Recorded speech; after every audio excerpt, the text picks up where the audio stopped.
poised. The well, I was going to mention about Los Nietos.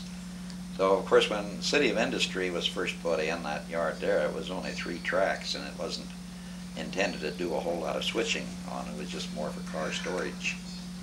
And so anyway, so then they built the line down Plenty Branch down from Bartolo down to Los Nietos, and then on out the other end down to Studebaker, and put in a Y at Studebaker. And incidentally, I remember one time doing some switching down there, and of course there's a bend, there's a big, I mean down toward Downey is the direction they were going. But we used to have cars you had to set out there or pick up off that, I don't know if it was a passing, I don't remember if it was a pass, I guess it must have been a passing track down there, right at Studebaker. But they got that highway overpass there at Firestone Boulevard, and the only way that you could pass signals was to have somebody up on the overpass with a fusee, and then the brakeman down below, of course, be using the lantern, and you'd pass the signals up the engine with the engine, which was clear around the corner and out of sight. And so anyway, I was up there waving the fusee around one time. The sheriff came up and wanted to know what the heck I was doing. Of course, the explanation was easy, but anyway, they originally put that in, that line in, and they of course had to rebuild the bridges, strengthen the bridges over the rivers, and put in some little, you know, get the roadbed a little better shape than it was. What year was that? I don't know. You'll have to look that up. I don't keep track of years very much. And so anyway, the idea was, I think that they were going to maybe, it wouldn't, to go around the Y there and take some of them down, maybe to Tweedy, but then there were complications with the union agreements for one thing. So they used to make a set out there at Firestone Park, but I don't know, the whole setup never really worked too well. For one thing, it'd take them down. Then once they got to Firestone Park, why, they never could seem to get out of there again. In other words, sometimes you were 16 hours or up before you got out of Firestone Park. And so they used that for quite a little while.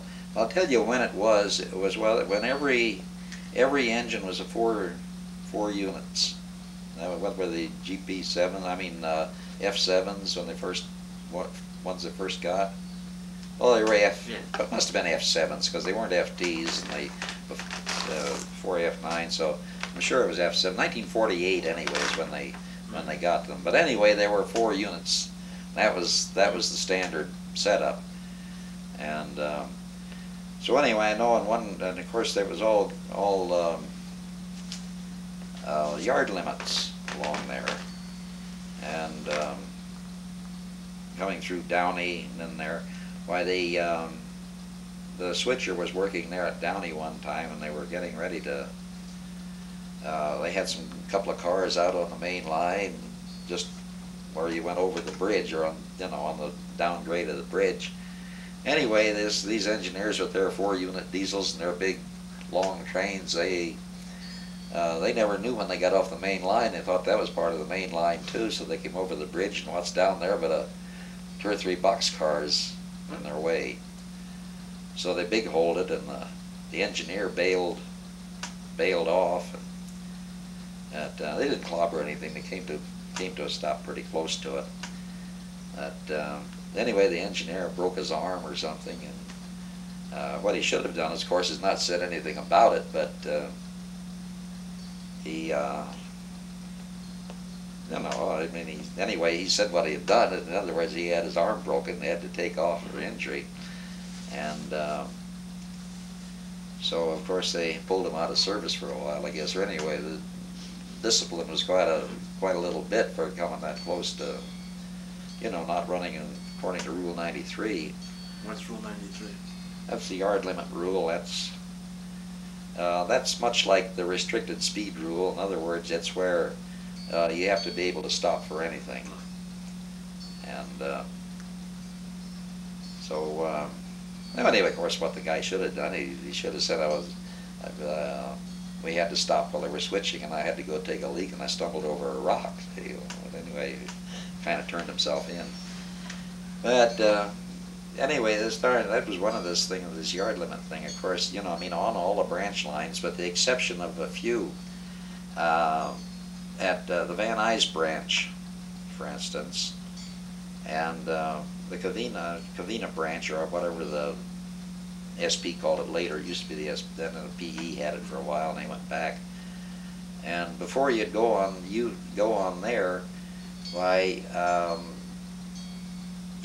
normally extra trains didn't use a register, but this did. You would register yourself out, and then when you came back in, then you would register again on I never did use the darn thing, but in the same line anyway, so that in the meantime, where there wasn't supposed to be anybody else that could go in that territory.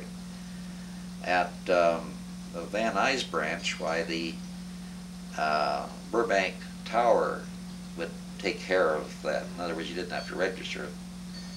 But the only thing was, you have two ends on the Burbank branch. And I ran into the situation there where I was supposed to take some cars of cement down to the cement plant at Canoga Park, out of Gemco, and so I couldn't find any way of legally getting down there on the line. I called the dispatcher. He says, I don't have anything to do with that. And so anyway, I left the cars out right at Chatsworth to take them down.